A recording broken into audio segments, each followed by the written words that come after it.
Hello class 7. Today we will continue chapter 12 as we were doing in our previous two classes. Today we will discuss about right to freedom of religion, cultural and educational right, and right to constitutional remedies. So let's start with the right to freedom of religion. Article 25 has guaranteed every citizen of India the freedom of conscience to believe, practice and preach any religion according to his or her choice. Article 25 में बोला गया है कि Indian citizen अपने believe, अपने practice या मतलब अपने चॉइस के हिसाब से कोई भी रिलीजन को वो लोग प्रीच कर सकते हैं या प्रैक्टिस कर सकते हैं.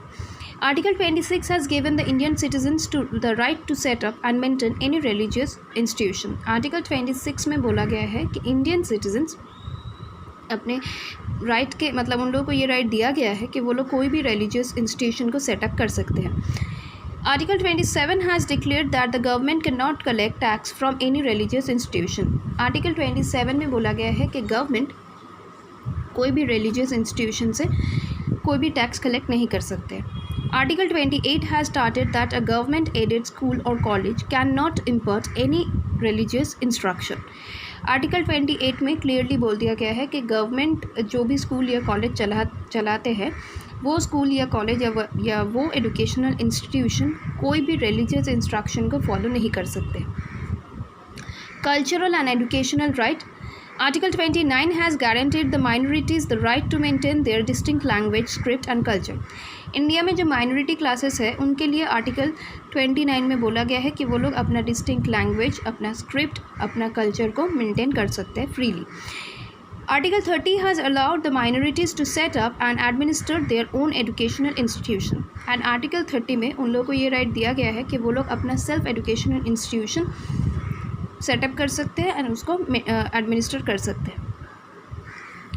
Right to constitutional remedies. In Article 32, the right enables the citizens of India to appeal to the Supreme Court, High Court, whenever their fundamental rights are violated. Article 32 में ये बोला गया है कि इंडियन सिटीजन्स को अगर कभी लगे कि उन लोगों के राइट को वायलेट किया गया है तो उसी टाइम वो लोग सुप्रीम कोर्ट मतलब हाईएस्ट कोर्ट ऑफ इंडिया या high court highest court of any state यहाँ पे वो लोग अपील कर सकते हैं.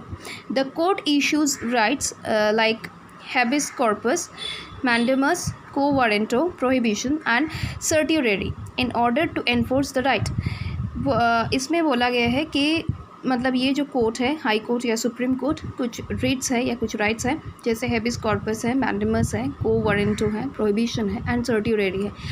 ये कोई भी रिट्स या राइट्स है वो लोग ये फंडामेंटल राइट्स को एनफोर्स कर सकते हैं. Doctor Ambedkar termed this right as a soul of constitution. Doctor Ambedkar ये फंडामेंटल राइट्स को सोल ऑफ कॉन्स्टिट्यूशन बोल के टर्म किया था.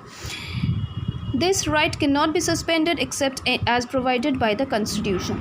और कॉन्स्टिट्यूशन में ये भी बोला गया है कि ये जो राइट्स है ये राइट्स कभी भी सस्पेंड नहीं हो सकते. अगर कॉन्स्टिट्यूशन में कुछ अमेंडमेंट आते हैं तभी जाके ये सस्पेंडेड हो सकता है. अदरवाइज फंडामेंटल राइट्स को किसी भी तरीके से सस्पेंड नहीं किया जा सकता है. Class 7, please go through this fundamental rights along with this explanation. Thank you.